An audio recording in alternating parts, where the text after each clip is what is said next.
os últimos anos foram marcados por um certo cansaço, um desgaste com a institucionalização, e não só a institucionalização da igreja, mas em tudo na sociedade, né? É na política, é a nível de trabalho, a vida laboral, muito enrijecimento, muita regra, muita norma, enfim, tem assim, isso foi desgastando muita gente, foram nascendo aí novas gerações também com novos estilos de formação, de qualificação, desenvolvendo conhecimento de maneira diferente. Então, veja, assim, trabalho flexível, home office, muita coisa foi se desenvolvendo na sociedade e, consequentemente, é o que eu falei antes, né?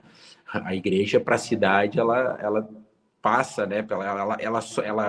Ela sofre e ela promove. Então, ela sofre os efeitos e as mudanças sociais, também econômicas, políticas, mas ela também promove mudanças. O que eventualmente pode ocorrer em certos períodos da história da igreja é que a igreja fique mais sofrendo mudanças do que agindo, né, atuando de maneira mais proativa nas mudanças que a cercam. Mas aí nós temos que entender assim que não é algo fácil, é mais fácil a gente julgar e criticar do que efetivamente estar ali no meio fazendo. Isso porque a igreja, ela não deixa de ser uma instituição. Ela precisa ter regras. Veja bem, a igreja, como todas as igrejas, recolhe, por exemplo, dízimos, ofertas, recebe dinheiro. Como é que faz isso? O camarada pega, coloca no bolso e vai embora e faz do jeito que ele acha? Não. Veja, tem uma tesouraria, tem prestação de contas, tem contabilidade, tem instituições bancárias, financeiras envolvidas que recebem, emitem o cartão para, quer dizer, tem muitas coisas que tem que ter regras funcionando.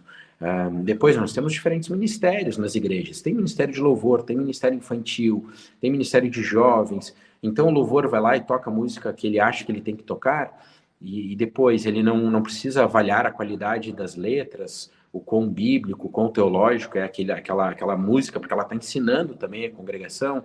O ministério infantil ensina o que quer, ele não tem um preceito alinhado com aquilo que é pregado na igreja. Enfim, veja que tudo isso demanda regras, tudo isso demanda um gerenciamento, uma boa gestão, e a instituição aqui tem que estar por trás, funcionando, regulando finanças, conteúdo, crescimento, ensino, são muitas coisas, né? Então nós temos que sempre encontrar um equilíbrio aqui, isso não pode deixar de existir.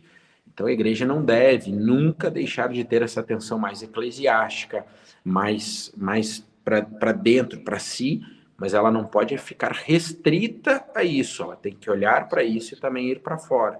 E aí tem que encontrar o meio termo, tem que encontrar o ponto de equilíbrio, e não é fácil. Nós sabemos, vamos falar com os pais, todos os pais educam milimetricamente bem os seus filhos? Não.